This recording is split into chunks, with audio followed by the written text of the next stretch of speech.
The latest in pop culture and nerd news, an unhealthy obsession with pizza, and more Trek than 12 Is your listeners mic hot, can handle. like you? Seriously, guys, we could use a few new subscribers, so, tell a friend, please. Keeping up with the Cardassians. For the love of God, tell a friend. Oh, it's a remix. Is that what DJs do? They just go like this? Yeah, you nailed it. That's DJ Nick. Have you ever watched like a DJ working? It really looks like they're literally doing nothing. They're just... Well, they go like this.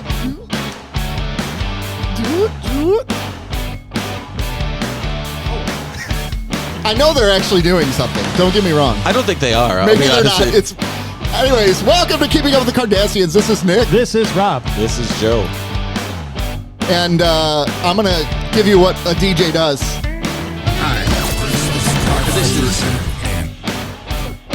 Is that pretty accurate? It's pretty accurate.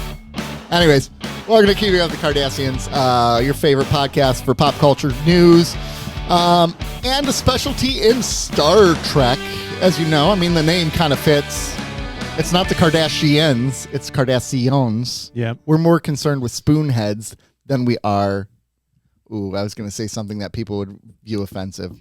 It's everything now. I was going to say plastic faces. Well, I mean, facts. Yeah. The facts of life. The facts. The facts of life. I'm going to hijack the show real quick because there's one thing I have to do before I forget, and it's really to mess with my daughter more than anything. Shout out to new listener.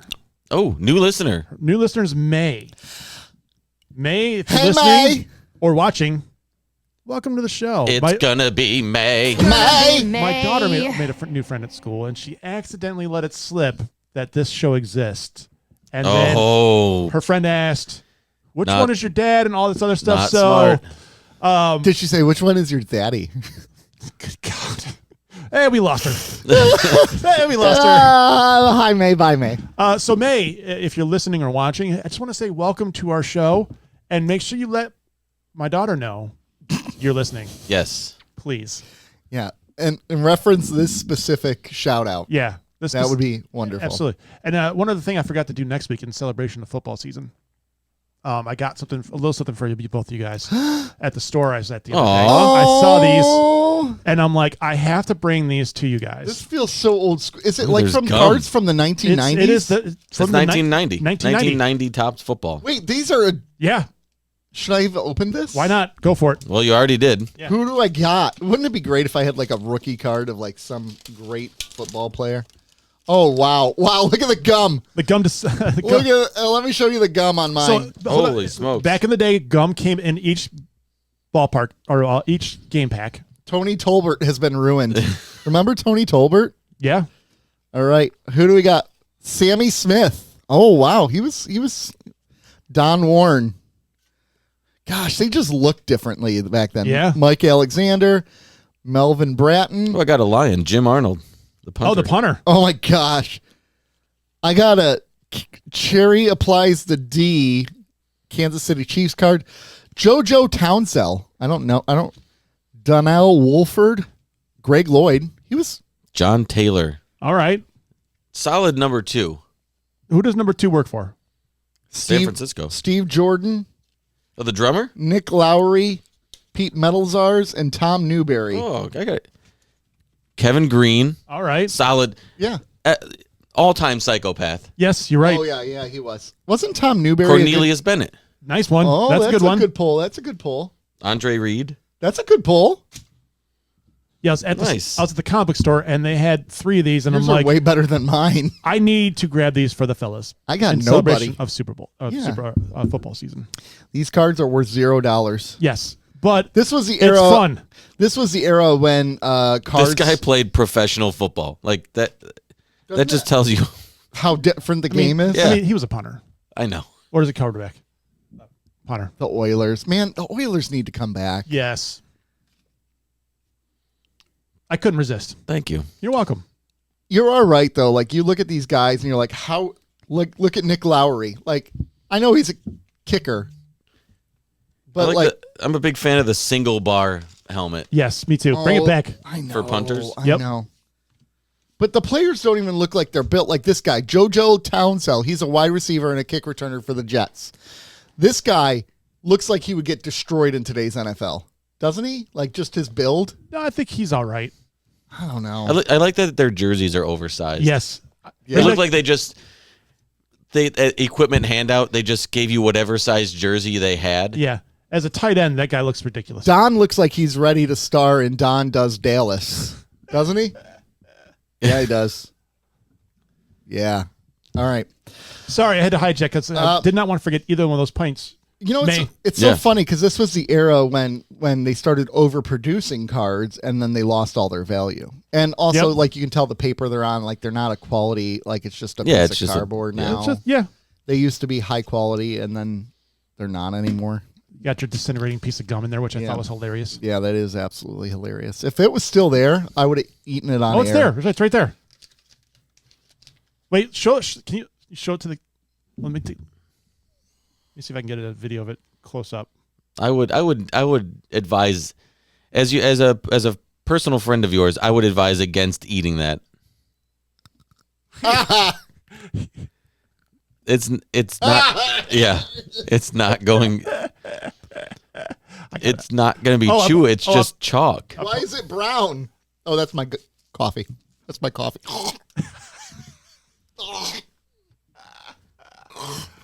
I said I was going to do it. I had to do it. What were your expectations in eating a 35-year-old piece of gum?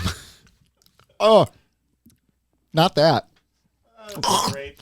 You know, the worst part is that gum was not good 35 years ago, too, if you remember that gum. Flavor didn't last. Oh, it was like hard and chewy. It was not good. You're better off chewing one of the cards. Yeah. Mm-hmm. That would be true. That would be true. Oh, you know, and all of this, we spent all this time talking about this, but we didn't even mention that we're finishing season 5 of Star Trek today. I know. Yeah. We have 2 episodes to review today. We have one that I feel Inner Light, one that I feel like is amazing, and one that just kind of like, that's the season finale. Oh, I wonder which one was which. I know, right? I thought the Inner Light would have been a better season. Nice tease. Yeah, I think the Inner Light would have been. But we'll get to that. We're going to get to that in the second half, obviously, and we're going to wrap up season 5 today.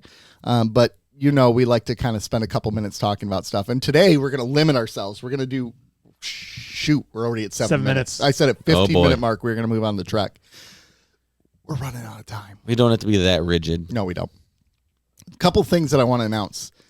Did you know that Eli Roth and Snoop Dogg made a fake movie trailer years ago that said, "Don't go in that house, bitch"? It was a fake faux movie trailer. No. "Don't go in that house, bitch" was the name of the trailer. No. And they're actually making a real movie out of it now. Really? Which is freaking hilarious. This is where we're at in society. Yep. You wouldn't watch that movie? No. I would watch that movie. I probably would too. "Don't go in that house." I've been at movies where people have yelled stuff like that. Oh, yeah. Heck yeah. I remember going to see Titanic at the Bel Air movie theater at 8 Mile. Oh, wow, yeah. Yeah, because that's where I grew up. And I there was that point where Rose is on the door or whatever, floating, and she's like, "I never let go." And like some guy's like, "Shut up, bitch! Let him out!" It was freaking hilarious. And the whole audience like cracked up. It was great. Did I have to go through metal detectors to go to the movies? Absolutely. Was it joyful? Yes. Yes. Not enough metal. Not enough metal detectors. I've talked about Showcase Dearborn in the past, where we had a police car in the parking lot, we had undercover in the theaters, we had armed theaters, and we have guards at our theater. So I understand. Do you think it's still that way now? It's torn down, so no. Oh, like theater, like there's theaters in that area though. Would they be as dangerous? There's no theaters in my area. In Dearborn anymore? No, the Fairlane closed forever ago. Okay. I like how it's like a flight. They got a U.S. Marshal in Toy Story 2. Yeah, the closest one would be what? Taylor and the Bel Air, I think. Oh my god! Because there used to be one downtown. That one closed. Yeah, that's a good point. Yeah, there's nothing there. There's nothing in that area. Canton, I think, might be the closest, actually. Oh, yeah. The Imagine in Canton? Yeah. Wow. MGR Westline's the closest. To what? The city limits of Detroit? The Dearborn one. Oh. Good old Michigan and Telegraph. Telegraph Road right now. Get a good deal. Classics. Classic jingles. What else we got? So some other news. James Gunn has already revealed the next Superman movie. Oh, wait. It's actually not a Superman movie. Set for July 9th of 2027. It's titled Man of Tomorrow. And he said, no, it's not Superman 2. It's not a sequel. And they've already teased like some shots, like comic book shots with Superman facing off against Lex Luthor in Lex Luthor's like battle suit. So I'm thinking Man of Tomorrow, they're going to follow, it's a movie following Lex Luthor with Superman being the nemesis for him in that one, which I think is kind of a cool take. If they do that route. If they do it. If they do that route. James Gunn has already, he's already rewriting the script. He's done it, and he's doing the rewriting work. I know he commented that this is going to be his Batman vs Superman. Oh, dear. I was kidding. He didn't say that. Oh, God. And then he also said that Peacemaker is the prequel to Man of Tomorrow, so it'll lead into Man of Tomorrow, which I've been watching Peacemaker Season 2. Not as good as Season 1, to me. Except for this third episode was pretty solid. But I haven't seen the third episode yet. Well, that orgy scene, though, by the way. Oh, my gosh. I was not prepared for that. Good Lord, I was not ready for that. There was a very... What show are we talking about? Peacemaker. And it was not Why are we like... reviewing this show? And it was everything. It was not subtle at all. There was a lot of penises on the screen. A lot. Why are we... And a lot of the female Why are we even recording right now? There's no orgies in The Penguin? Next Generation. No, there is. They're just happening off screen. Yeah. That is an enlightened society, man. You don't think Deanna Troi is inviting people? Riker. Listen, Riker. off-screen orgies do nothing for me. That's true. I mean, I would argue any fictional orgy does nothing for you. Welcome to the show, Yeah, man. but at least if it's on screen, I'm like, all right, well. My daughter's friend right now is listening. Go, what the hell? Oh yeah, I forgot. They're college students.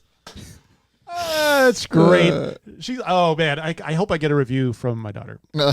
So quickly backtracking, this is a funny comment someone put on the post about the Man of Tomorrow. It was on superherohype.com, and it said, given James Gunn's penchant for shortening film names, thus will probably end up being called The Man.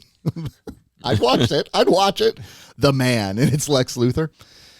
So that news. Also, they're filming the Clayface movie already, and some shots have started coming out about that. Oh, did they? Yeah, they're making a Clayface movie. It's going to be rated R. Nice. Kind of like the Joker, but not a musical. Joker 2. Well, do. There you go. And it looks interesting so far. The shots I've seen. The Penguin. So testing your reflexes there. So that's all the news I got for today. Well, here's something.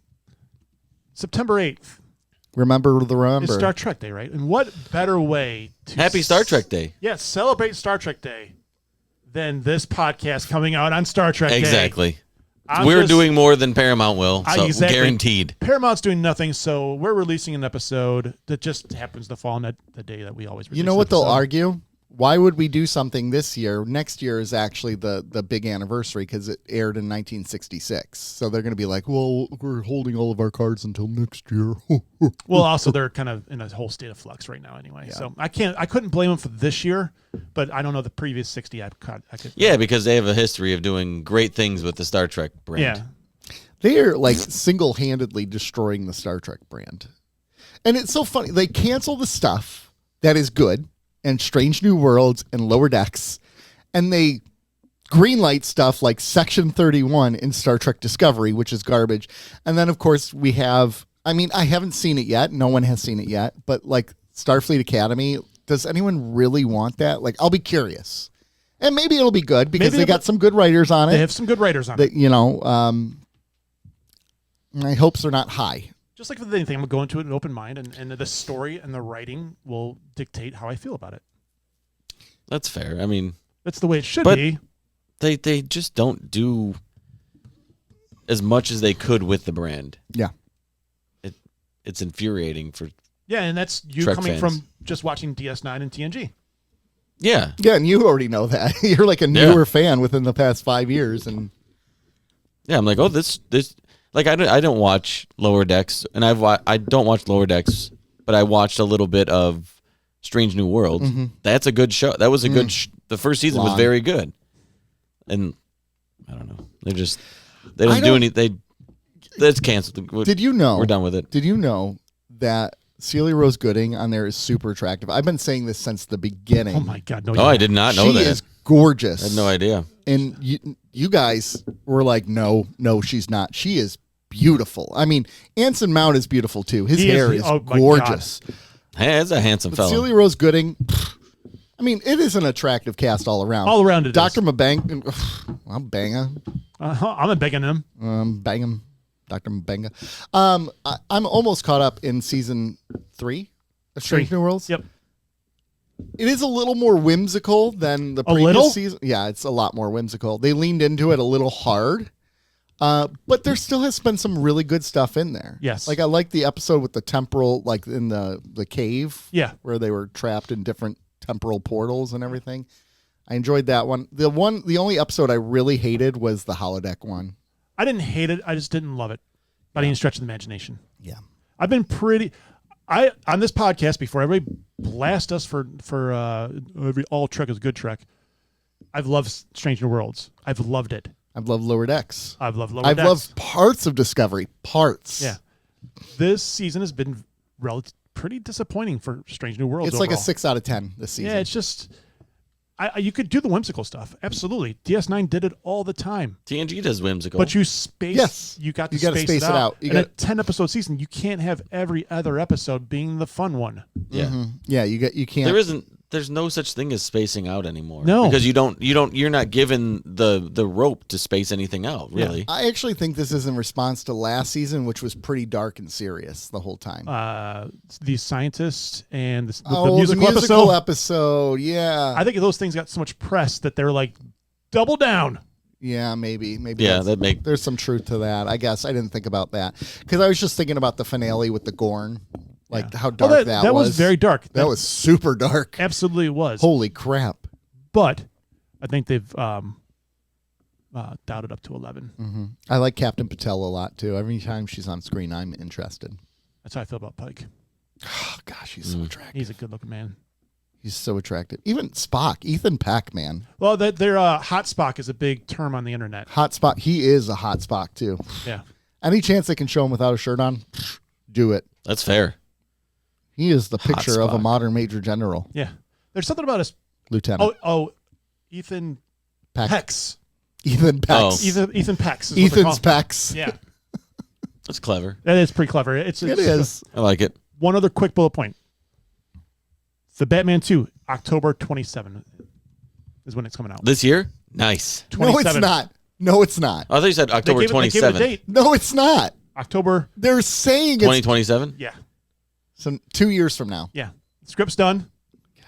And people have read it. Listen. Actors. Colin Farrell's read it. Just let it breathe. Just let it happen organically, however long it takes. Unless we're talking Black Adam territory where it takes 15 years to get a movie made and then it's dog shit. And if you didn't know, we're all pretty much big Batman fans on this show. Hashtag Batman makes everything better. It's 100% true. It really is, honestly. It really is.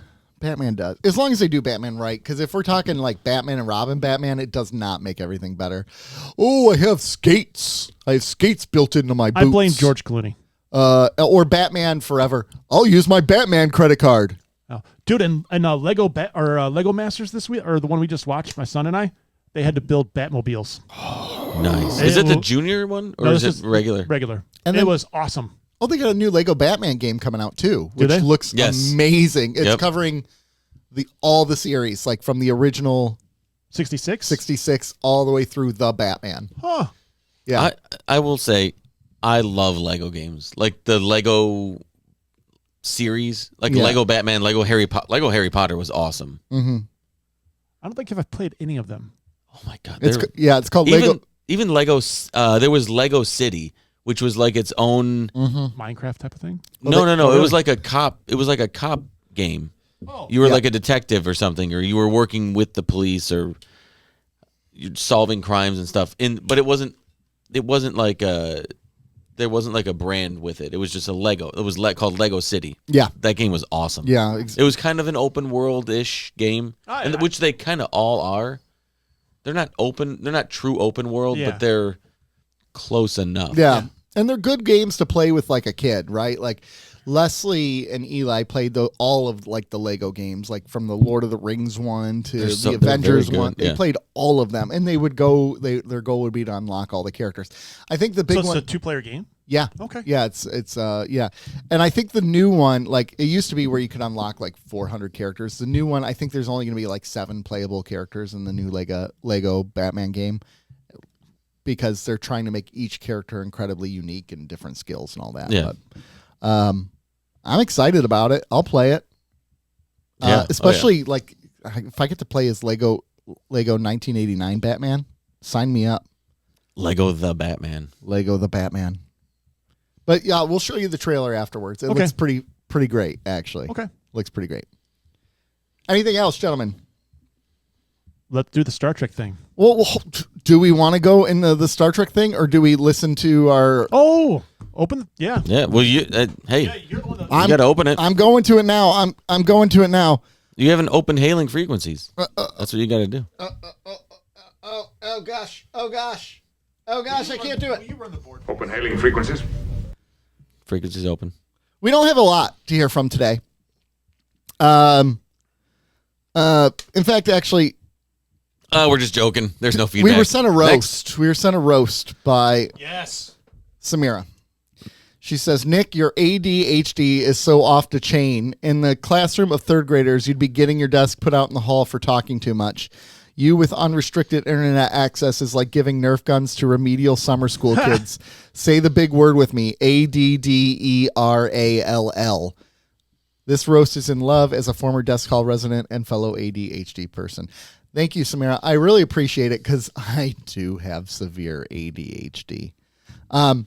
Also, one of our winners of, if you recall, we had a DO candle thing, and if you sent DOcandle.com. DOcandle.com. If people sent us a text message, we'd send them a candle. We still will. Send us a text, 734-494-0980. Unless you've already won, then shut up. Go away. Yeah, go burn your candle. One of the candles we sent to someone was a hot cornbread candle, and they sent a picture of their candle lit with cornbread by it. And they said we were inspired. So awesome. I love that one. Very cool. That was a cool message. Other things that we got some YouTube feedback, right, Rob? You got some of it up right now? Yeah, there was some on Jeopardy 4 as well that just came out Friday. Yeah, someone yelled at us for our spell checking. And, here's the thing. We're not paid professionally to do this. We're just doing this in our free time. There's going to be spell check stuff. Go away. And sorry, do not. Sometimes you're rushing to get it done. Yeah, sometimes. Because you give yourself a time frame and you're like, I got to get this done. Yeah. So there was some typos in the last episode. Someone gave us a hard time. It's the internet. We know people give people hard times. And we're well aware that it's supposed to be in the form of a question. We didn't want to do that. Yeah, we didn't want to do that. So get over it. And some people are like, I don't think you know what Jeopardy means. We know what Jeopardy is, guys. You can't do interactive Jeopardy on YouTube. It doesn't work that way. We could have do you want us every question we read to wait until someone responds back in a comment form and be like, yes. Yeah. 6 years later, we finished the episode. But here's some feedback I want to share. That's actually some cool feedback. This is from like 12 days ago. So, but we didn't record last week, duh, because Labor Day. Bajor Princess, she's now listening to Talk Punch because of Hey, Brody, you're welcome. Awesome. Yeah. We expect royalty payments. That's right. I know it's not just Brody on there, but Brody's the main listener here, so guys, I'd love we influence people. Borg chatter. Loved it. Oh, the Borg chatter. Okay. I like Bajor. Dave from Office TV really enjoyed Strange New Worlds last week. It has been a letdown this year until this episode.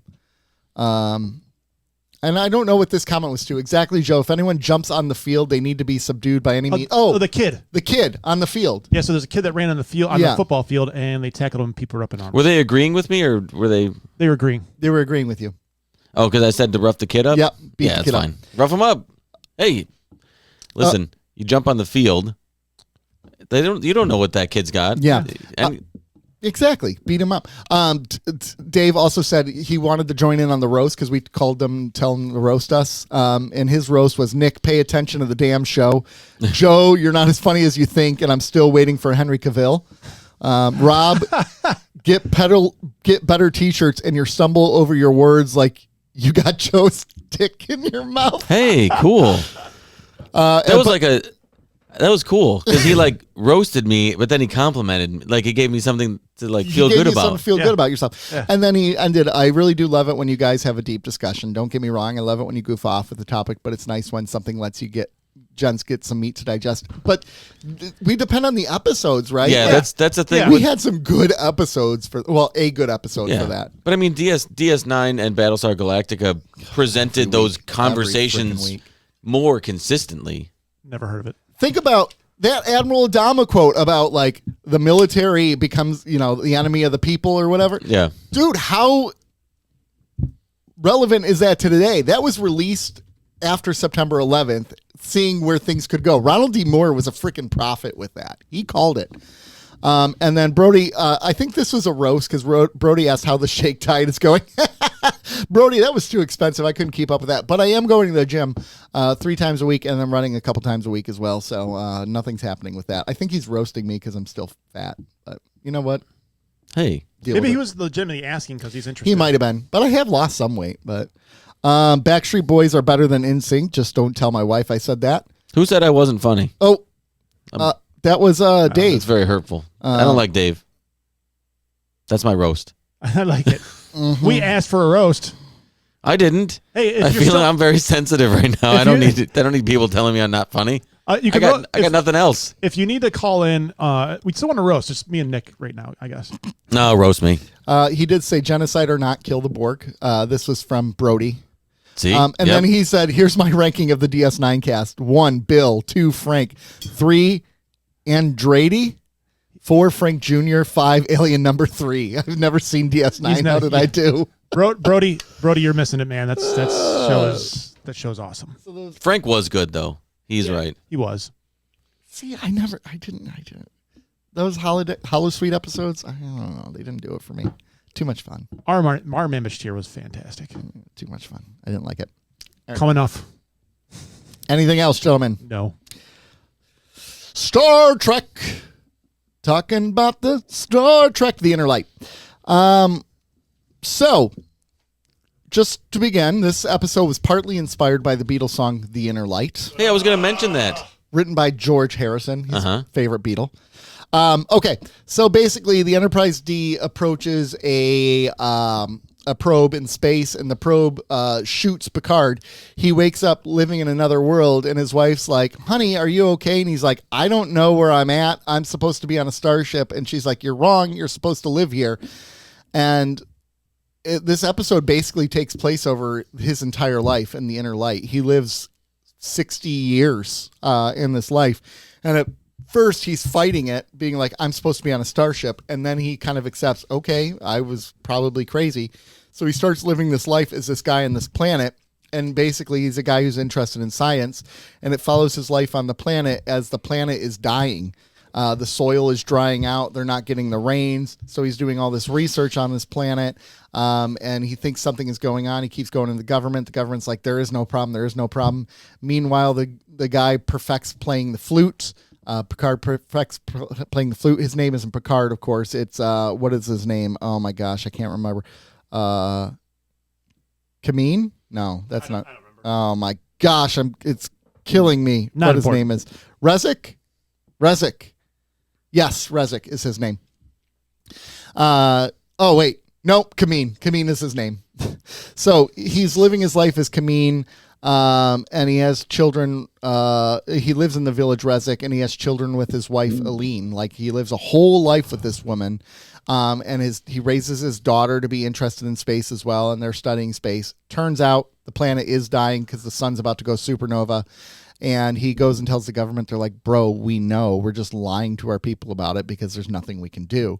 And he's like, we got to do something. And they're like, we already are. We're sending out a rocket. And he's like, what's this rocket going to do? And as they watch the rocket take off, they're like, this rocket is you. And he's like, oh, wait, I am Captain Picard. This is all like memories that have implanted in me, and this is the way I'm telling everyone about what's happened to this society who's been dead for thousands of years now because of this supernova.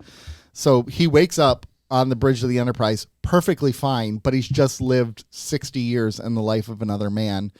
And the episode ends with him going into his room, picking up a flute that came off of this probe and playing it perfectly, which he could never play before. And the episode ends. When they were talking about the rocket, you know about the rocket, I had the quote from The Rock come in my head. Mm-hmm. It's you. You are the Rocket Man. I couldn't stop hearing it at that point. I get you. This is like a lighter version of Hard Times. Yeah, actually. And it's kind of like Hard Times ripped off this episode now. Kind of a little bit. They did, and they probably did. They're like, that episode about how he lived a life like that? What if instead it was prison, right? What if we dialed it up to 11? Right. Which, of course, there'd be other technologies like that out there. Why wouldn't there be? I think Hard Time took a different approach, too. Obviously, it did, because it had the trauma at the end of it that he had to deal with. Right. Same thing with Picard, going out and playing the flute. Those memories still stuck with you. Same thing with O'Brien. So, this is a great episode, I thought. I really enjoyed this episode.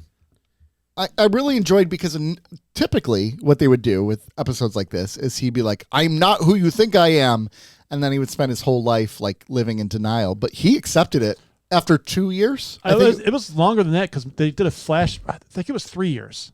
Because they did a flash forward where he's still kind of doubting his current status. I'm gonna try to pull up the exact year it was, but visually, I liked Picard's slow descent into Larry David. Yeah. He looked just like Larry David at some point. He really did. He really did. Really? He really. You don't get it. Like they don't have haircuts. You can't get a haircut anywhere. Does he have to look like a mad scientist? I know, right?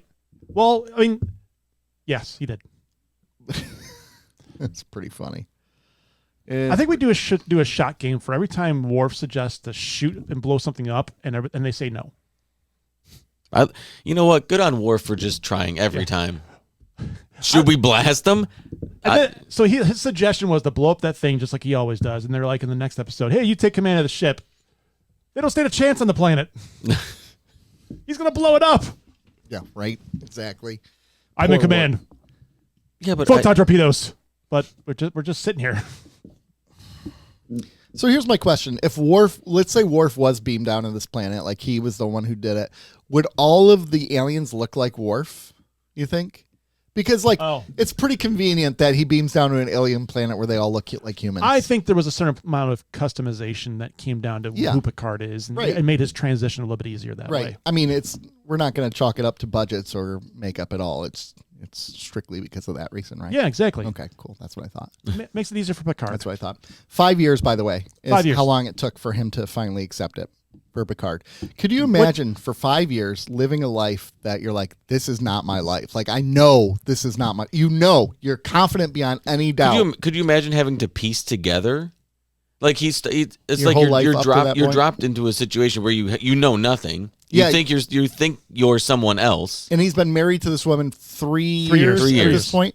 He's been married to her for 3 years. He's probably in his early 40s at this point. But he's got to there's like deductive reasoning. He's got to ask questions. It's weird. It would be weird to have to piece together who am I? What's going on? It would take a while to kind of figure all that out, wouldn't it? Right. I would think so. And here's my thing.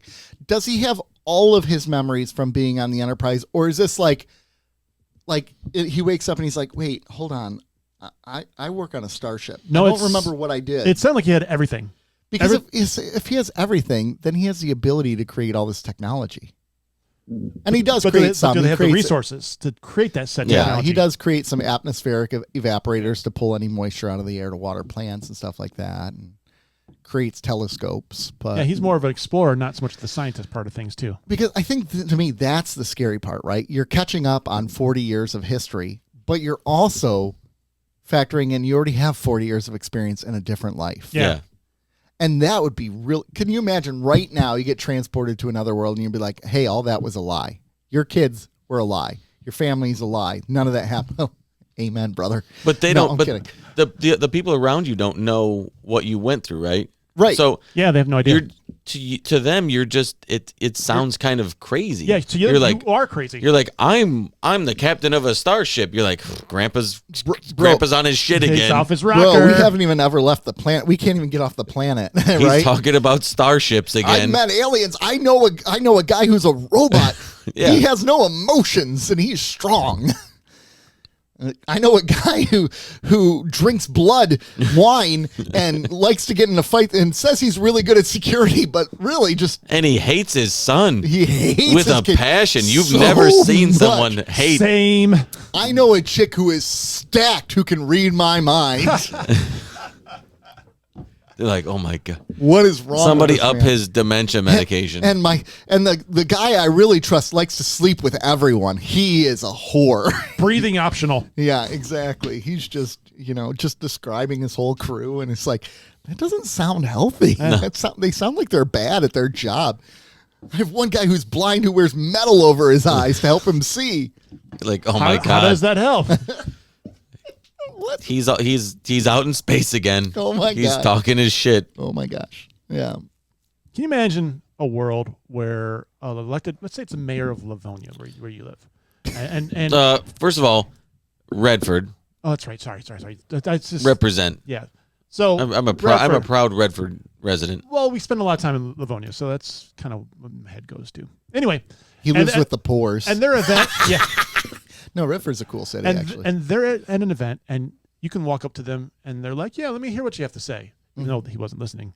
Imagine a world where that administrator would do that. Oh, I know. They're just walking around. Yeah. Hey, I'm happy to hear from all of my constituents. Well, this is the one thing Doesn't that's exist. I know that's in this That's episode. silly. I took note. Like, that's great. This is the one thing that's interesting about It is a this work of town. fiction. Like, how Yeah. big of a society are we thinking they really are? They're all over the globe, obviously, Yeah. right? They're more of an agrarian society. Ooh, I used a big word. I know. Thank you. Hold on, let me Google that. Farming. They like to farm. Like I'm getting the vibe that this is like a village that he lives in. Yeah, it seems like a Yeah. big village, maybe. So it's not really the equivalent of Redford. It'd be like the equivalent of like what's a really small, like a Milford or Hell, Michigan. Hell, Michigan. Yeah, like or going all the way to like Copper Harbor in the UP, Oh, where wow. there's like Yeah. 200 residents, right? So yeah, you are going to be able to talk to the city hall or whatever. But imagine going to the city hall in Copper Harbor and being like, "Guys, the world's going to end. You need to tell the president of the United States." They're like, "Can you just get away from me, you creep?" Yeah, I bet if you go to Copper Harbor, the mayor's still not going to be like, "Come on, talk to me." I thought that was funny when the administrator came up in the town. He's like, "Hey, what's going on?"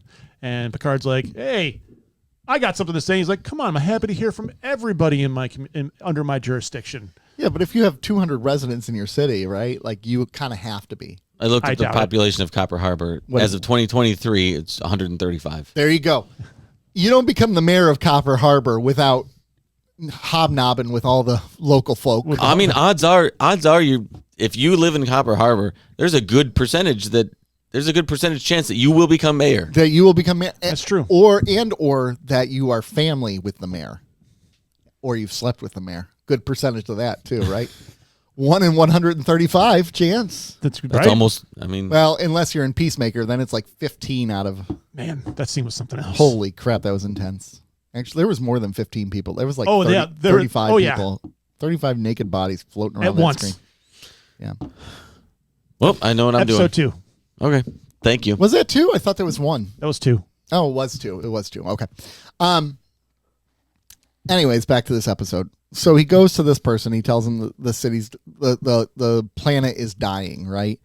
So not only does he get transported into a life that he doesn't know, he now knows that there's a limited amount of time and the planet is dying, and he's obsessed with it, and no one else cares except for his daughter. His daughter ends up Yeah. caring.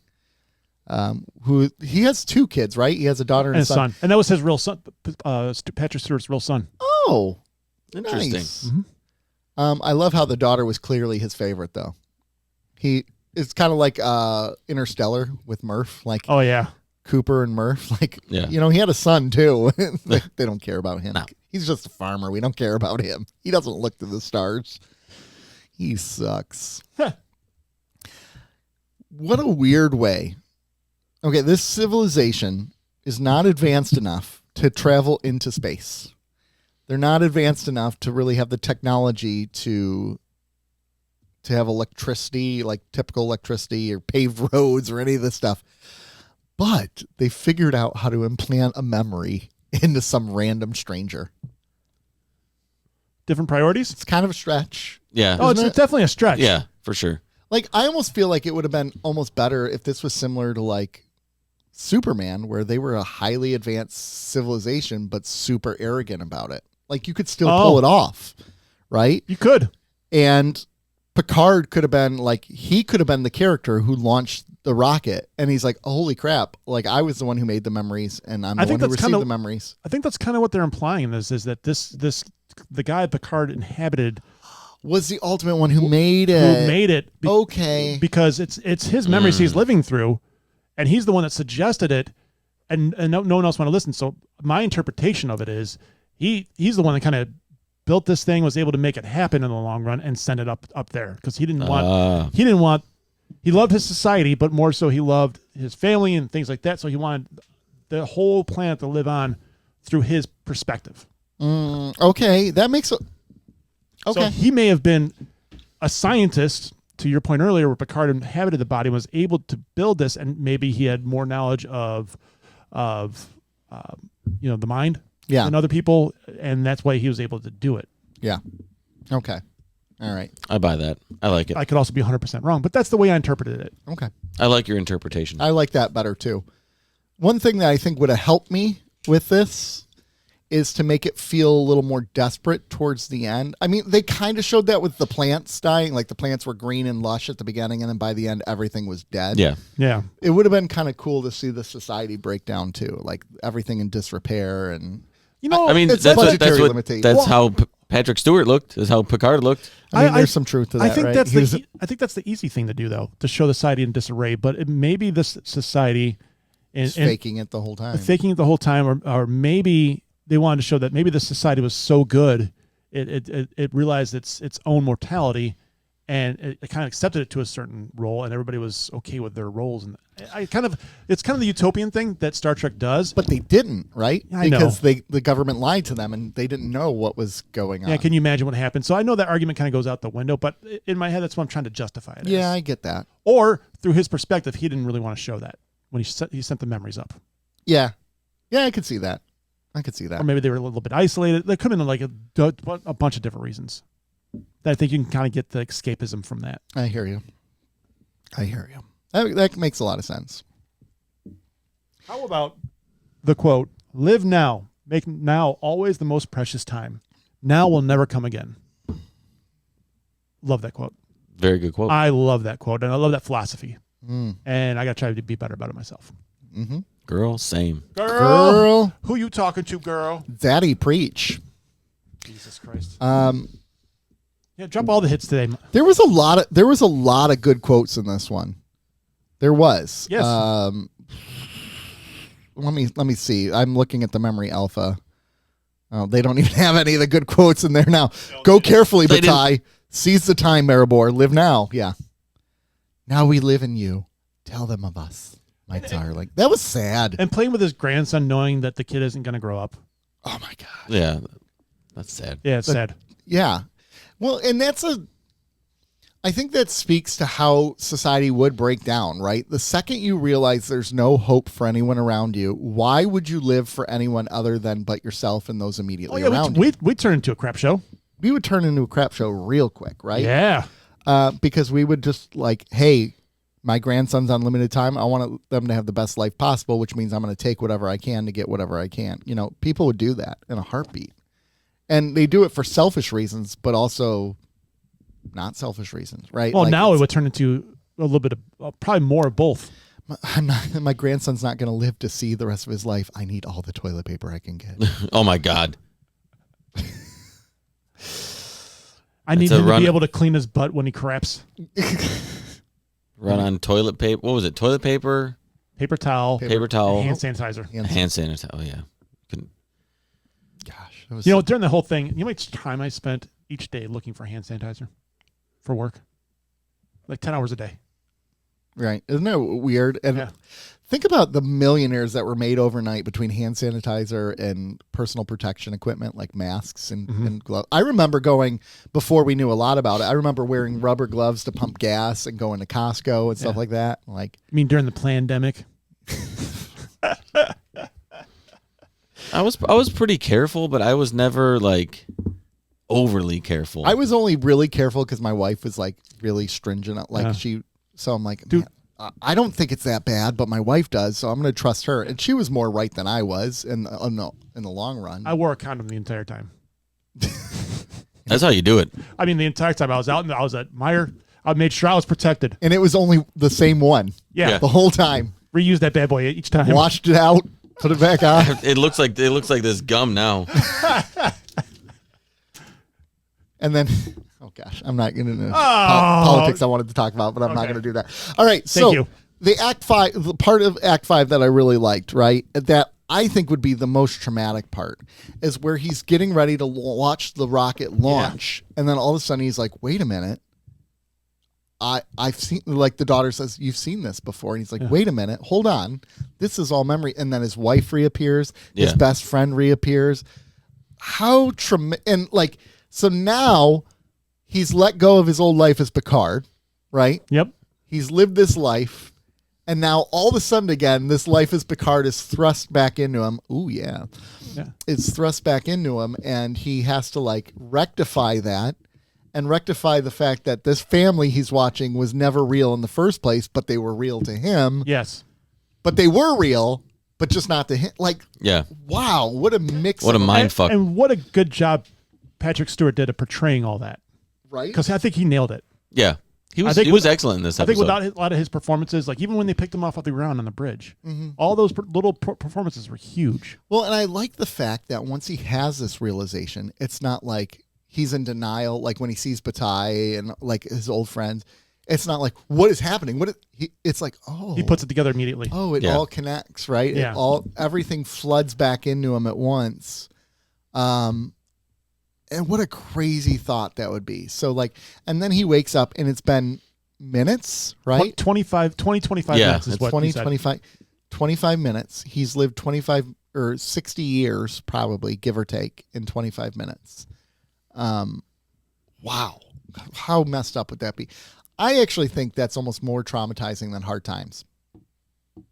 In fact, I'll make the argument that I think this is more traumatizing. It's traumatized. Yeah, I mean, it's a different animal, that's for sure. Right. I mean, O'Brien ended up killing somebody and then saw his friend die too, right? So nobody put a phaser in their mouth. Yeah, it's true. After the fact, right? So it was traumatizing for him. Yeah. But like if you're Picard, you are now living with the memory of this family you spent 60 years with. They were never real to you, but they were real to you. That'll mess you up. That's going to mess you up. But to argue which one's more traumatic, that's tough because Picard's was mostly a positive experience. O'Brien was tortured the entire time. I think that makes it harder. Really? Because the torture the entire time, you can be like, oh, none of that was real in the first place. And like, like I want to forget that. That's like there was nothing good that happened there.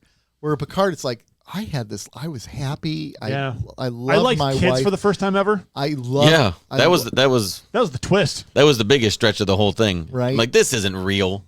Kids. Especially the moment where he goes to his wife and he's like, I think it's time we make a nursery. Yeah. Like, we need kids in our life. Let's go bang out this nursery. You're not Picard. You're not. Oh. The question is he like me? Does he only really like his own kids?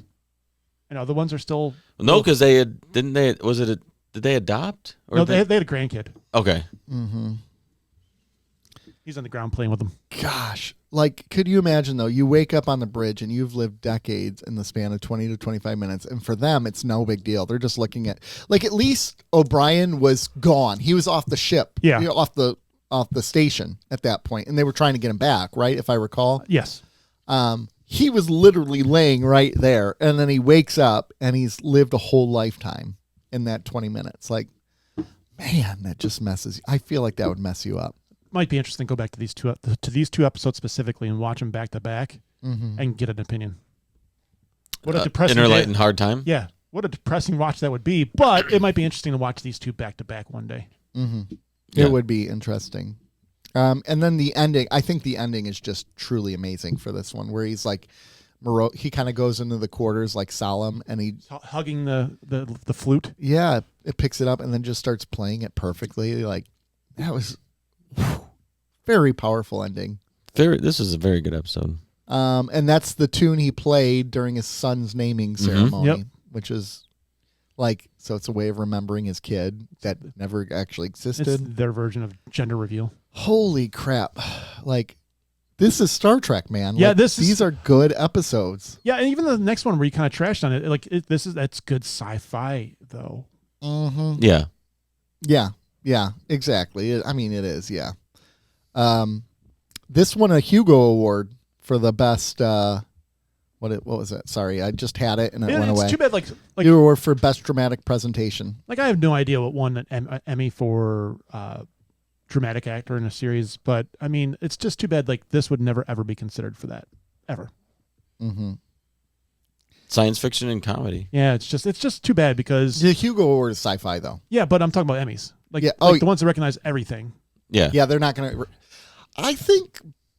I actually do think Battlestar Galactica got nominated for Emmys. Never won. Yeah, well, so did Next Generation later in the year. Yeah, later they're in the never series. gonna, it's the same reason why comic book movies could never win awards back. Like, when they were really good, they were never winning awards because there was, except for The Dark Knight, was the only one to win anything. That's only because Heath Ledger killed himself. He took one for the team. Actually. He did. But anyway, it's the first episode since the original Star Trek to win a Hugo Award. The Menagerie Part 1 and 2, and The City on the Edge Forever won. And then the only other one to win a Hugo Award for Star Trek The Next Generation is All Good Things, ... which is the series finale. Yep. In the Pale Moon... No. Far Beyond the Stars didn't? Nope. I'm surprised by that. Mm-hmm. Mm-hmm. So, I mean, impressive episode, good episode, solid episode. Now we move on to the next one. Shall we? Or unless there's anything else you can think of. I don't. Not off the top of my head. Any other fun facts about this episode that we need to talk about? I don't know. I actually didn't really do any like the research this week. Sorry. It's fine. It happens. We've all been there. Time Zero, Part 1. Enterprise goes back to Earth. They're recalled there because they find evidence of alien existence underneath San Francisco, and they're like, it's like 500 years old. Where did we do the Dio Candle? Yeah. Okay. We mentioned diocandle.com, Dio where you can Candle? get all your candle needs. If you ever need the Starship Enterprise, text us at 734-494-0990. We didn't light it though this week. we did not. We did not. Freaking A! I got the radio store candle, guys. Oh man! And it smells like it smells like ozone in here, right? The hum of electricity with when dust gets on like an electrical circuit, and it kind of. Oh my gosh, it's so good. Leslie loves it too. She's like, this one smells really good. And what candle was that? Radio store candle by Dio Candle Store. diocandle.com. Whip it. All right, the Enterprise comes back to Earth. They find evidence of aliens, and they're like, why are you calling us back? I don't see the big deal. And then they're like, here's the big deal. Data's head. And Data's like, whoa, how can that be my head? Because I'm right here. And they're like, bro, it's in the past. Fatality. Yeah. So the Enterprise crew is all freaking out because they're like, Data's going to die. And Data's like, actually, I'm cool with this, man. This is closer to being human. Like, I want to know that I'm going to die. This is pretty amazing. So the Enterprise crew is trying to keep him away from away missions now because they don't want to risk him dying. So the whole away team goes to a planet, and then they realize they need Data. So Data comes down there, and then all of a sudden Data is beamed back into the past. He's beamed into the 1800s. And everyone just thinks he's a Frenchman, even though he's gray with weird colored eyes. They don't even they're not. Hey, it sounds French to me. They're not even weirded out by this guy wearing this costume. And Data quickly integrates himself into society. He hustles a bunch of people in poker, makes a lot of money, starts creating all these weapons, and then finds out that Guinan is alive in this timeline. So he goes and introduces himself to Guinan. And when he introduces himself to Guinan, some man by the name of Samuel Clemens, also known as Mark Twain, is eavesdropping on the whole conversation. So Data's like, hey, we serve on a starship together, blah, blah, blah, blah, blah. And then Mark Twain's like, ooh, sorry for eavesdropping. And then that part of the episode ends. Meanwhile, the Enterprise crew is trying to investigate where Data went, and then they beam to the same place where there's aliens are causing issues. They're like stealing human bodies and eating them and weird stuff. I like it. The Enterprise ends up in there, and then the episode ends with them in that timeline. And they go through that portal. Yeah, they go through the portal, so they're theoretically in the same time period as Data now. The assumption is there, yes. The assumption is theoretically they're in there. Yeah. I mean, if 1800s San Francisco, do you think they would even know what a Frenchman looks like? He could very well be French. He very well could be, yeah. Yeah. Ooh, oui. And he speaks, you know what's funny? When he was speaking French, his French actually sounded like it had emotion in it when he was talking to the poker player, whereas English was very dry. Who was the poker player, by the way? Who was the poker player? You guys didn't know that? You didn't Mark hear, Alemo. You didn't hear Gul Dukat's voice? No. I didn't pay attention to that. I missed that, but I see it now. I heard the voice. I was like, who? I saw him. I'm like, look at you, Gul Dukat. We didn't even origin story. I didn't even mention that Data befriends the bellhop, who is actually Jack London, who's an American novelist, journalist, and activist. Oh, so it was just all authors and writers and right, exactly. This whole town has a haven for writers. So Jack London and Mark Twain were just hanging out together. No, he wasn't hanging out with them because Jack London. No, I mean they're just all in the same area. Yeah, all in they all happen to be all in San Francisco. Yeah, right there. It reminded me of that part. Reminded me of like the '60s and the 60s in San Francisco, like the music scene. Yeah, like everybody was just there. Yeah. Or like Seattle in the '90s. It's like all these bands came out of this one region. It's kind of crazy, truthful, right? Yeah, yeah. I was actually, it's a little off topic, but I was having a discussion with someone more recently about the 90s music scene and the amount of people from the grunge era or the early 90s music scene who have committed suicide. Like, there is a large it's amount of people. It's pretty much just Eddie Vedder who hasn't. Right. Yeah. But, like, there's all kinds of people, even, like, people who were in other bands or, like, had major drug issues from that era. Yeah. Like, it was a wreck of a time for that. Like, the amount of mental health issues that came out of the 90s heroin music scene. That's what it was. It was heroin. The rise of heroin. So, speaking of heroin, we have the heroine in Guinan. Oh. Because she goes to Picard's. Good transition, right? Yeah. She goes to Picard and says, Picard, you have to go on that away mission. I don't know why, because she's got this weird thing with time, right? She always has. Yeah. She knew why. No, I don't think she knew why. I think she did. I think she because she's somehow connected through all times. Well, she lived back then, so she knew that she met Picard back then. Picard hadn't experienced that yet in the timeline. So, she almost didn't she basically flat out tell him like if you don't go, we will never meet. Yes. Yeah, this won't. Yeah. Yes, she basically, because Picard hasn't experienced that yet, but she already has. So she knows they need that seed to be planted to really meet along in the future. Planet. Seed. Growing trees and plants. So yeah, she tells him to go back. But then when Guinan meets Data, Guinan has never met Data before. She's never met Picard at that point either. So because I'm thinking back to episodes like Yesterday's Enterprise, where Guinan's like, something right here. And that's kind of how I was thinking she was reacting to this, where she's like,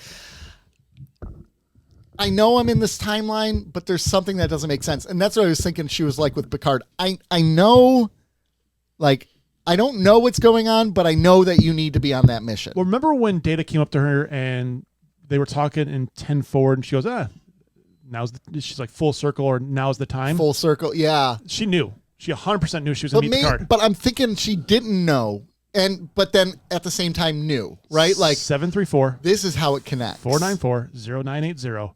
I 100% think she knew. I don't think she did. Because she had already experienced that Picard and Data hadn't. But why wouldn't she have just revealed that? Because she doesn't want to alter the timeline. She just freaking altered the timeline when she goes, Picard, you have to go on that mission. So, like, that's my whole point. Did she alter the timeline? By saying that, she does, right? I don't think so. I don't It's think so. pre-time. Like she's. But if she doesn't say anything, he doesn't necessarily go on the mission unless time has a way of always correcting itself, and he chooses to go on that mission anyways because it's Data and he wants to go save Data. Well, remember when Data didn't go down to the planet first and Yeah. they end up going down to the planet? Yeah. Something similar could have happened. Riker could have been hurt, or he might want to experience something else could have happened. Yeah. Where he came down there. She just pushed the issue. Yeah.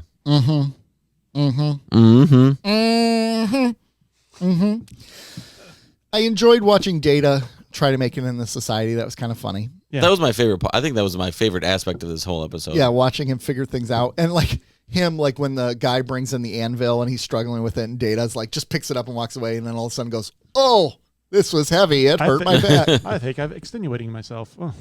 Right? Like that was pretty cool. Him taking the guys in poker was pretty amazing.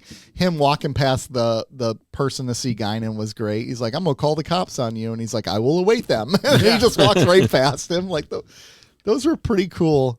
I don't know. I think this episode did Star Trek in a different way, where it went to the sci-fi and just time lapses, and I just think it did all this. I don't remember actually liking this episode when it came out. I don't remember it either, and I enjoyed it. I enjoyed it a lot more than I thought it was going into it. Mm-hmm. And it's kind of nice. I've been surprised with that a few times this season. Yeah. Well, and I think one of the things that really made this episode strong to me was the emotional components, like the earlier conversations about Data's mortality that he was having with for sure. Geordi, and he's like, it actually brings me peace. Like it makes you guys sad. It makes me happy. Like for as happy as he can be because he doesn't have emotions. Or like explaining the friendship where he gets used to their whatever patterns, their neural pathways. Like Deanna explains it to him in his voice, and then Data's like, what's wrong with you guys? And he repeats it exactly back to him. He's like, I have become accustomed to you too. Like that's the closest they can say to I love you. Right? And just to think about, like even a Vulcan who can live like 200 or 300 years or whatever it is, that they have friends and they outlive them. And they have friends and they outlive them. And they have friends and they outlive them. Yeah. That suck. Unless you don't like your friends. Unless they're tier 3 friends. Ooh. Tier 1 friends would stink. Yeah. Tier 2 would stink. I can get past tier 2. Would you guys rather outlive me or me outlive you guys? I mean, outlive you. I'd rather day. you outlive me. I don't like the idea of outliving anyone. Like just in general. Yeah. Like I don't like the idea of saying goodbye to anyone else. There was in the last episode, I'm sorry for interrupting, where she was dying, I'm like, I have been through, I was watching her, like the character die. Yeah. And I wasn't, I've been through this so many times.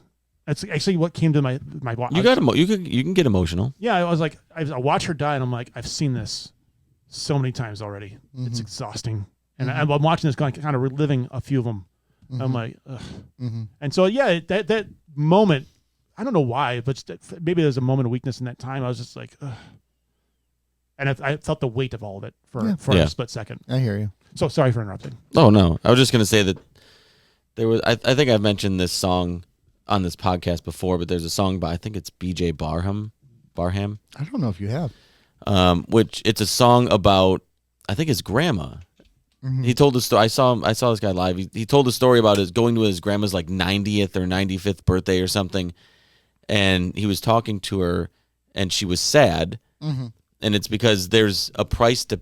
She's paid a price to live that long because she's seen so many of her close friends and loved ones pass on. That was my grandmother too. Yeah, she's like, I watch everyone I love died. Like even her son passed. And everybody thinks, oh, it must be amazing to live to that age. Mm-hmm. And in some respects it is, but that's the burden you have of growing old is you outlive all these people that you love, and they become memories. They're memories to you and nothing to other people, right? They've never met potentially, them. I think about that. My grandmother, right? My grandfather died when my dad was 14 years old, right? So she spent more time living with the memory of her husband than she spent with him. Yeah. That blows and she never remarried. Yeah. So he died when she was like 43, 44. So she lived the next 45 years, like with just the memory of this man and the 7 children that she had from him and the grandchildren, the great. Yeah. What a weird thought that is. No, thank you. No interest in living that long. Yeah. None. Yeah. I don't know. Yeah. I mean, and really, kind of this ties into both episodes, right? Yeah, I was just really thinking. I was does. just thinking that. I'm like, what episode are we talking about? Like Picard lives with the memories of all Yeah. these people who have died, Yeah. even though they haven't, but they have, Oh yeah, they have. yeah. right? It's just so crazy. Quickly backtracking to that episode. So Picard, he's living the life of this man. Is he living it as Picard, trying to live as this man, or do you think it naturally redirects him so certain points of the life will happen no matter I what? think it tags him in the right direction. Right. Taps him like a little bit to the right, a little bit to the left. Because like, But I think it let him. so the kids were real. Yeah. The wife was real, right? These Yep. weren't things that Picard, well, the wife was with him before but the kids happened after he took over this guy's and life. it was. I think that there's a lot of choice that he was allowed, but I think it just maybe tapped him in a little direction here and there, just make sure he lined up. Yeah. Okay. I love going back into the episode. I love Guinan's conversation with Picard. Like, do you remember the first time we met? And he's like, of course. I don't think you do. Yeah. So maybe that's your point right there. Don't be so sure. But she's like, don't be so sure. So I'm thinking like in her head, she's like, maybe that wasn't the first time we've met. No, she knew. 100% No, knew. I don't. She 100% knew, man. No, I don't know. I'm with Rob on this. Okay. 100% knew. She knew exactly what she was saying, knew what she was doing. He can't go to the past, experience all the stuff that he's probably going to experience in episode 2, and her not be able to recall it in real time. Okay, so maybe here's okay. Let me have you ever something happened so long ago that you don't really remember it until you're in that moment and then I know concussions. Who are you asking? But like you've forgotten about something and someone says, remember this time? You're like, holy crap, I had completely forgot about that. What if this was the case for Guinan? Because let's say she meets Picard in 1880, right? She doesn't meet him again until like 2300 something. So it's 400 years later, right? Unless he left a good impression on her. So maybe she had forgotten it, and then all of a sudden Data's like, yeah, my head was found on this planet. She's like, freaking A, yeah, we did meet. I think you got a good point there, because that's when she looked like in 10-4, when he said that, she's like, oh, yeah. So, Yeah. best of Full both circle. worlds right there. I like what you did. Yeah, I see you switched because there. yes, you're right, but I'm also right. No, you're wrong. We're both right. Anytime you can work in being right, it's always a good thing. It is true. Anything else from this episode we want to discuss? I don't think so. The only thing I would say is I don't think this doesn't feel like a finale. I feel like the I feel like the Inner Light would have been a better finale, actually. I do too. I do too, but I think what they thought. But I haven't seen part 2 of this episode, so it could. I think they thought they did a better job building up to the whole Data death thing and leaving it hanging, kind of like they did with Picard, leaving him hanging, Yep. dead. Yeah.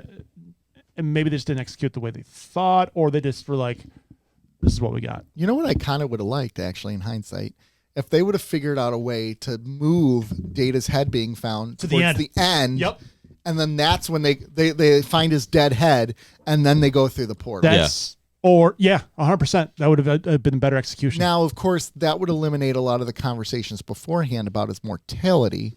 But they could have focused more on Data's time in the 18th century or 19th century, and then move those conversations about mortality to the second part of the him and Geordi couldn't have transported the past together, and they would still be able to have those conversations. No, because they find the head at the end, and Geordi wasn't with him when they found the head. That's true. That's true. You win that battle. Yeah, they did. I'm right again. 2 times. 2 for 2. 2 for 2. So I think that would have made it almost a better finale. Doesn't make it a better episode, I don't think, because those conversations at the beginning, but it makes it a better finale. Make sense? I'm with you. Sure. Shall we rate these episodes? Let's rate them. 2. You said in the beginning you didn't really like this one, but This is one of my favorite Star Trek episodes. Time Zero? Time Zero? No. Oh, no, in the beginning you Light. said I know, but in the beginning you said you weren't too thrilled with Time as Zero, but as a finale. Okay. As a finale. You did say that. You're like, well, this is the finale. Yeah, okay. And I don't really remember loving this episode when I initially saw it back in the day. In fact, this was an episode when I was younger I would just skip past. I'm like, whatever. But now, like, I watch it now. I'm like, this is good writing. This is good sci-fi. This is good storytelling. You can appreciate more. I don't know what I want to give Inner Light. I know. It's between two, and I don't know if I want to do what I want to do. I think I'm going to do what I want to do. I'm going to give it a 10. Same. I think this is a good episode. I think, well, not a good episode. I think this is a perfect episode. I would agree with you. I can't find fault in it. I can't find anything. Even like the little short bits that they're showing on the bridge of them trying to work on him, because that helps you understand that, first of all, that this is really happening to Picard, right? Mm-hmm. It's not in his imagination or anything. Yeah. Like, there's no mystery. We know what's going on. Picard is passed out here, but he's living this other life. And it helps you understand the time passing. You're like, holy crap. So I thought that was a good element to it. Rob's going to give it a 6. Here it comes. I'm just struggling. 5.5. 5.5. That's actually really close. No, If it is, he's not going to. I'm really struggling. This is the guy who gave The Visitor a 10. I know. And he's The like, Visitor, the most overrated episode of Star Trek of all time. I mean, at least this sticks with frickin' Picard. He's in there mourning the death of his family, playing his flute. Cisco wakes up and he's like, everything's fine. Sorry. That was my Cisco impersonation. Now It was pretty good, actually. It was now it is nailed a 5 because you guys are dicks. 5, you dicks. Wow. Are you serious? Yeah, because you guys pissed me off. 5. No, take it back. Rewind. Apologize. No. I can't apologize for something that didn't happen because I rewound. It never happened. I hate you both. I'm going to do 10. You took that long to give a 10. I was.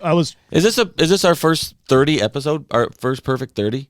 No. Of anything? No, because I think Hard Time we gave 10. All three of us? I'm going to find out. I'm going to look into it. Hold on. I was, my first instinct was 9.5, but Same. trying to, and I was, in the moment I was trying to rationalize one that one other moment. And where's the 0.5 deduction? I can't find anything. I can't find it. And I put my phone down. I didn't work on Star Trek Jeopardy 5. I didn't do all this other stuff. Yeah. So we've never had perfect 10s. Really? It's the first. Rob gave Hard Time a 9.5. Did I? Trials and Tribulations, Rob gave a 9.5. And we gave 10s? And we gave 10s. I think I got to go back to Hard Time and give it a 10. No, you can't. It doesn't work that way. The Siege of AR 558, Nick gave a 10. Rob gave a 9.75. Joe gave a 9.75. Take Me Out to the Hollow Suite. 2 perfect 10s from Nick and Joe. From Rob, a 9. So even your favorite episodes, you cannot give 10s to. My favorite episode, I did give a 10 to because it is a 10. The Visitor. Yeah, if we're out of 100. Yeah. And then Battlestar Galactica, we never had a 10 in there. We've had close. Yeah, I thought you had a 10 in there. No, we had 10s. Okay. Like 10s across the board. Yeah. I thought this was our first perfect 30. Good pull. Our 30 this is for our 30. First 30 for 30. Wow. Well done. I didn't. What a big moment for us. Someone needs to make a Instagram post for us so we can put that out there. I wonder who that would be. I don't want to do it. All right, Time's Arrow. Here's the thing, right? Like, I don't think it's a great finale, but I still think it's a great episode. Yeah. Yeah. I agree with that. But great implies 9 or 10, and I don't feel like it's a 9 or 10. I don't think it's a 9 or 10. I feel like this is like a 8 for me. I enjoyed this episode. Yeah. I think it's an 8. I think I was going to go with 8 too because I did enjoy it. I'm going to go 8.5. So, you guys, season 5 finishes on a very big strong point. And I really feel like the show, we always talk about how the first couple seasons stink and then it picks up in season 3. I don't know. I feel like season 5 is really where it really hits its The key stride. word there, the key phrase is there is picks up. Picks it up, accelerates. Yeah. That's true. It can pick up from garbage into something much better. Yeah. Ooh, Shades of Grey. That was the season finale of season 2, 0.5, 1 Brutal. and 1. That was terrible. What was Shades of Grey? I can't That's the flashback episode they had to do on a budget. He was infected and they had to hit him with traumatic memories to pull him out of it. Yeah. Terrible. That episode that stunk. That was really bad. Holy crap. I blocked that one out. It was the Riker episode. Yeah, it was a clip episode. Yeah. I bet they didn't even planned for that to be the season finale. They're just like, this is so bad. We should just Guys, we're done. We're done for the season. We're done. We sucked. We need to. We gotta quit. We can't do anything more. We gotta go on a break. So season 5 is done, gentlemen. Here are our final ratings for season 5. Nick gives season 5 698. Rob 669. You're damn right I did. Joe 737 for Keeping Up with the Cardassians, average of 717, which is. And I gave 2 episodes this season perfect 10s. Yes, you did. Mm-hmm. The Outcast and the Inner Light. To put this into perspective, that is a full 3 points higher almost than season 1, which we averaged at 438 overall. I would say that this season 5 is a full 3 points better than season on 1? average. I thought it'd be more. Season 1 was junk. Season 1 was There's junk. some What's a huge improvement even over season 4? Yeah, there's some episodes that hold this one down, like cost of living. If we subtract, like if we took cost of living out of this one, which I gave a 3.5, Rob, you gave a 0.5. Because you wouldn't let me give a 0. And Joe gave a 2.5. If we take that one out, we're probably at a 7.5, 7.6. Easily. So, like, there's only one true stinker in this whole season, and that was cost of living. And if you take cost of living out, it's imaginary friend. Okay, it's dips, but I mean, really, it's sevens. New Ground. Me and Rob didn't really like. Joe, you liked that one, but like overall, I mean, there's not stinker. Even the ones that I didn't. New Ground was. What was New Ground? Was that the Worf is a bad dad episode? Yes. Yeah. That was. And I related to. I defended. Yeah, I defended. Yeah. Yeah. I got Worf's back. I mean, he's still a bad dad, and you know it. He's not a bad dad. He just hates his kid. I understand. I don't hate his kid. You hate Worf's kid too? I do hate Worf's kid. Actually, I do hate Worf's kid too. If that was my child, I'd run away from it too. If I was Worf's coworker, I'd be like, I get it, but Alexander stinks. He's a bum. Don't you Cleons have something about honor? Like, and if your kid's a bad kid, you kill him. Hey, that should be in the doctrine somewhere. Yeah.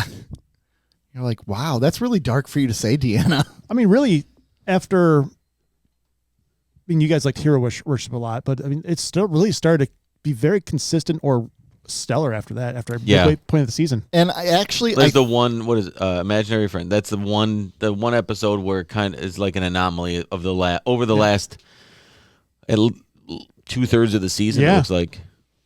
Here's what I'll say. Actually, too, I'm looking at our DS9 ratings. None of them crossed a 7 overall for a season in DS9. And I'm betting you that's the same thing for Battlestar Galactica. I think if we went to DS9 after this, I think that would change. Maybe it would be a little different. I think so. I think our rating system and harshness would Evolved. probably change. Well, and actually looking at Battlestar Galactica, that's not true because season 4, we gave a 7.90 out of 10. Oh, wow. We really liked the last season. I thought that show was very good. It's funny. I've never heard of it. Joe gave a couple of 10s and The Oath and Blood on the Scales. Oh, those were such Gata's mutiny. That's because Joe is a 10. I hate Gata. And Gata, well, yeah, he dies at the end. So there you go. 10. I'm giving it an 11. Can I go back and give it an 11? Another extra point. You know for what, Gata's though? death. I'm going to go back because he's a character you love to hate, right? I don't love him by at the all. end. Never heard of it. But you're rooting for him to die by the end. And at first you're like, Gata's a cool dude. And then after he switches the vote or like rats out the vote, you're like, scumbag. He's dead to me. He's dead to me. Here's a guy who's all about honor, and then now he's creating a mutiny on the Battlestar Galactica. Dirtbag. Anyways, season 5 is great. Yay. All right. Moving on from that. Season 5 is over. Season 5 finale. We have to announce something. We're taking a break. We were on a break. We're going to take a... Hey, that's that... Yeah. We're taking Can't do that. We're going to start that. off... We're going to take a month-long break from Star Trek reviews and releasing weekly podcasts. That doesn't mean we're not going to be releasing content. Mm-hmm. We're going to work on some content, and we're just going to take a little bit of a break. Life is getting kind of crazy for some of us, and we need to take a step back. It's a new year. All three of us have stuff going on. Rob is really busy because right now it's the Renaissance Festival, so his family's really involved in that. Joe's dealing with some crap where he's busy between sports and family and relationships. Nick's got stuff with children going back to school and church crap. We're really busy right now, and we don't want to do a podcast right now where we feel like we're doing it out of obligation, because this is fun for us and we want it to be fun for the listeners too. So we had a conversation. We're going to start off is a bad word. We're going to take a month break and then reevaluate where we are. And it's a perfect timing because it's the season 5 finale. Yeah. And it's like, so we're creating a finale. We're going to take a break. And then in a month, we're going to reevaluate what it looks like. And we're hoping we come back in some semblance of order back to our traditional weekly format. But we don't know yet. We're going to finish Star Trek and we're going to continue as a podcast. So you know, we're not done. This isn't bye. We're just taking a break. We're taking care of ourselves. If you listen to our Patreon, which you subscribe to the $2 and $5 tiers, even though we're going on a break, in fact, last week we had an episode of like grinding versus someone who knows how to take care of themselves. And we all talked about how we admire the grinder, but it's important to take care of yourselves. And we're going to lean into the take care of ourselves right now. Because, I'm sorry, I'm talking a lot right now. Feel free to interject. No. It takes about 8 hours every week just to get the podcast recorded. Then Rob does the editing afterwards, which takes a couple hours. So that's 10 to 12 hours of total work. It's a work day for the podcast. And we love doing it. But if we get to the point where we're like, holy crap, how are we going to fit this in? That's not loving any. So we're going to take a break so we don't stop loving it. Don't stop. Ba-da-ba-ba-ba. I'm not stopping loving it. Does that make sense, podcast folks? Comment below. We're still going to be around. We're still going to comment and stuff, but we're just not going to release weekly episodes for a while. Yeah. Okay. That sound good? Pay attention to the socials or the YouTubes. Also, don't create any fake drama like we don't get along and like they're fighting and they don't want to be together. Actually, create that. It'd be funny. That would actually be funny. That'd be really great. It's behind the pod coming true. It is. Oh, that's funny. Remember? Oh my gosh, that's great. Art imitating life, imitating art. Remember back in the day when we were on a podcast network and another podcast announced that we're going on a break because we're working on some things, and then the podcast moved to another state, and the podcast is like, I'm still podcasting with my friends, and then that podcast said, no, I'm no longer podcasting with my friends. I'm podcasting with my new girlfriend. I do remember that. Yeah, remember that? I do remember that. That was an interesting podcast. Are we getting a new girlfriend? No, we're not getting. Ooh. Who's getting cut out of the show? Me. Rob is. Joe is. So, I mean, I am. I mean, now that sounds bad. Now we have to explain a little more. Now we do have to explain. We just cut this out. No. Joe came to us and said he needed a little bit of a break. And then when we started talking about it, we're like, okay, we all kind of need the break anyways. And it was an important thing. And that's why we're doing it had nothing to do with the show. I didn't say I need a break from the show because of anything with the show. I'm dealing with my life. I'm dealing with some personal things that are very personal, very personal, but it's gonna take a lot of time and effort and commitment from me. Right. And I just had to, in starting that work, I had to essentially reevaluate my priorities across the board, not just the show, but in my life. Well, and like you said, you initially tried to bargain. You're like, hey, let's just go to every other week for a while. And we're like, no, let's start with a month break. Yeah. Let's take a full month to take care of yourself. And then we'll go from there. See what happens. So. Yep. But we all need it, right? In hindsight, after discussion, it sounded like it was kind of all like a perfect storm of it came at a good time for the three of us. Mm-hmm. Plus, it's football season, guys. It's true. 2 games have already been played, and they both ended the way I wanted them to. They were low scoring. None of the teams looked good, and people got hurt. Can I hump you right now for this football season? No, you can't. Mm-hmm. But that's our update for now. Oh no, gosh, don't no. No, gosh. Football season. Oh, gosh. It's football season. I mean, to be fair, I was going to say consent, but he consented. He just said yes. He consented. Oh, I had to get that out. Thank you. He has evergreen consent. Yeah, I need a nap now. I like that. Anything else, gentlemen, to add to that? No. That's our fun news. I know. So fun. But our phone line is still open and active, 734-494-0980. We're still going to, we're already working on some content that we can release in the meantime, so you know we're not gone. We'll still find ways to release some stuff on our podcast. Mm-hmm. It just might be shorter snippets and all that. So this is a good time for you to catch up on the podcast. You might be 30 episodes behind right now, and you're like, what are they talking about? They went on a break. Yeah, that's funny. You know, it's funny to think about somebody listening to this show like months and months down the road. Yeah. And they're like, we're going to take a little break. You're like, it doesn't affect me at all. That doesn't affect what? I'm good. Next episode. Well, just think about it. We spent a lot of time talking about this. There's like 3 new hosts in the next episode. What happened? What? The show is rebranding as Keeping Up with the Kardashians. Yeah, oh my so gosh. did you see what happened Like- with Chloe last week? It's like when they replaced Becky on Oh Roseanne. my gosh, yeah. We should- And then we're all the same names. No, just- you guys should just bring somebody else on and call them Joe. and call them Joe, and just pretend like nothing is different, just like they did on Roseanne. That'd be amazing. And then later, I'll come back and we'll just pretend like nothing happened. like it's just the And same then we'll person. have an episode with both of you on at Oh, the I same like it. time. I like it. Like they did in the Connors and Roseanne. Or in the you could get an Asian me and just Oh, pretend. and your Jim. Yeah. Your Jim. But like we spent a lot of time talking about Hard Time today. We reviewed that episode in the past. Yeah, we did.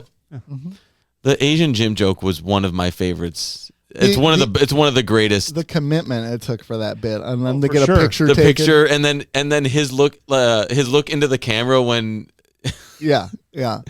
like Dwight it comes to Dwight and he's like, what?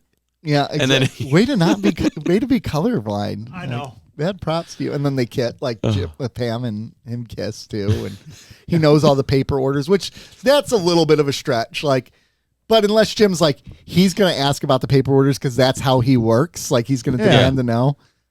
That's one thing I miss about that show are the pranks. I thought Yeah. that was so The much pranks fun. got a little too elaborate at some point where cares? you're like, there's no way he could have done all that. But still, it was fun. Yep. All right, ladies and gents, thanks for keeping up with us today. We really appreciate it. It's been a blast. Daddy, chill.